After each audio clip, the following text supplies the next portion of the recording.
everybody, and welcome to the latest market update with me, Andrew Dawkins, and again, nobody else, so just me, I'm afraid.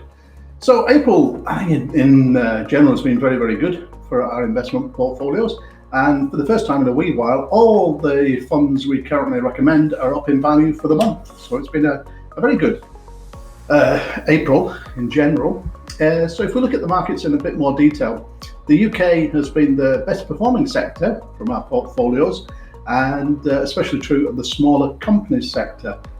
Smaller companies sector has fewer investments within the fund than many of the other funds we use worldwide, and as we said before, is the fund that tends to fall the furthest when markets go back, and then is the one that comes out fighting when the markets start to improve. So a really good time for the smaller companies market. Best performing fund over the month, over the year, and over the last 5 years, beating America. Going on to the next sector, which has seen good growth, has been Europe. And Europe has posted good positive returns for the last 1 month period and also the year. And actually France, in terms of the large cap market, France has had the biggest growth in all the industrialized country sectors since quite a while. So April's been a good month for France in particular. Moving on to the US stimulus continues. Unemployment is falling quickly, employment's taking off, and the real worry we've got there for later in the year, probably on next year, is inflation.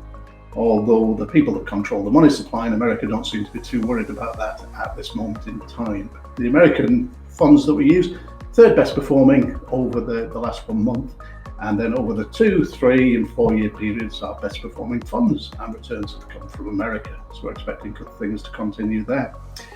The funds which have been probably the most sluggish, although still with positive growth, has been the Far East.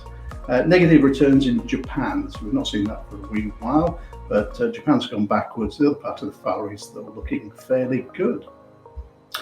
One of the sectors that's had a particularly good month, which is quite surprising, is the commercial property sector.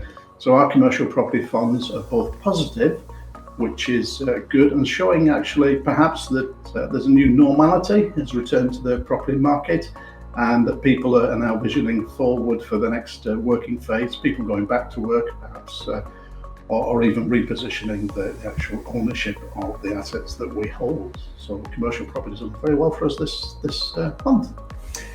And then we're looking at our old friends in the fixed interest side. So fixed interest, as we know, another couple of words for debt. So lending money to the government and lending money to companies.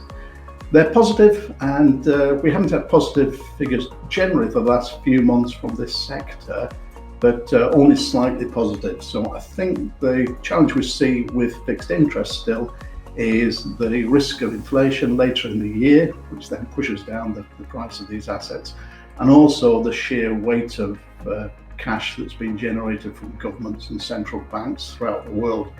So our message a few months ago to just look at the portfolio and to try and move more assets away from fixed interest is bearing fruit. As you see, many of our clients have actually taken that action, and with moving, although we still have a good foothold in fixed interest, we've reduced the holdings substantially because of the effects of COVID and the money that's been pumped into the markets.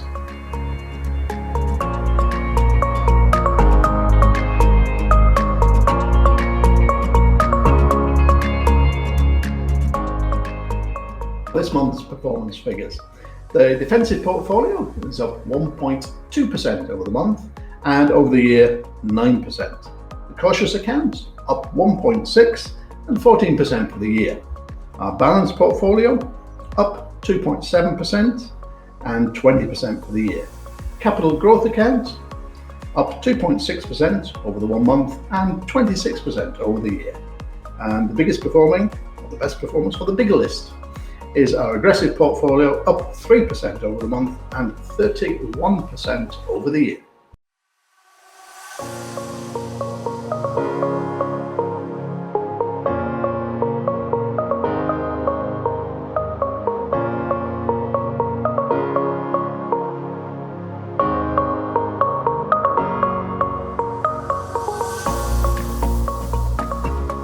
The outlook is very, very positive. as long as we can get the vaccine pumped around the world, not only in the UK and in Europe and in North America, but worldwide, then the outlook is very, very encouraging. And we've seen, once again, figures coming out to show that people, both in the UK and importantly in America, are saving more than they've ever saved before. So we've got net saving balances. This has a great impact for future prosperity because of the fact that when people are allowed to spend again on things like holidays and recreation and leisure, then a lot of this money is going to be coming from savings, which, as we said before, sitting in a bank account does nothing. It's not an asset of the bank, and neither is it invested. So it makes nothing for the economy. Once that money gets spent, it's actually then stimulating economies, providing employment, building up taxes, and creating that revenue stream, which is vital for the world.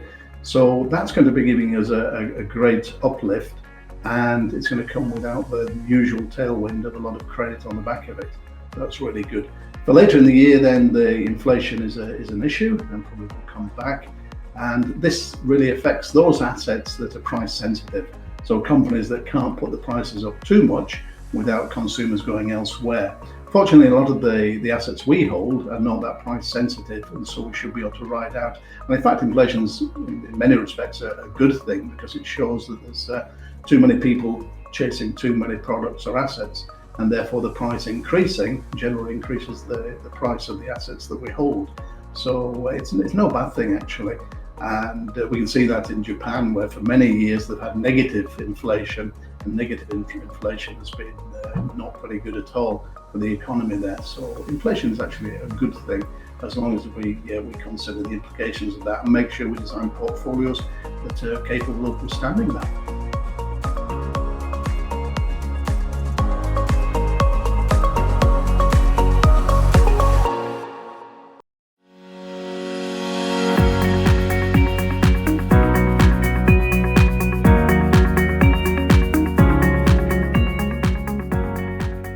The tip of the month this month is, if you know anybody above state pension age, we'd certainly advise them to have a financial review in respect of potential long-term care provision.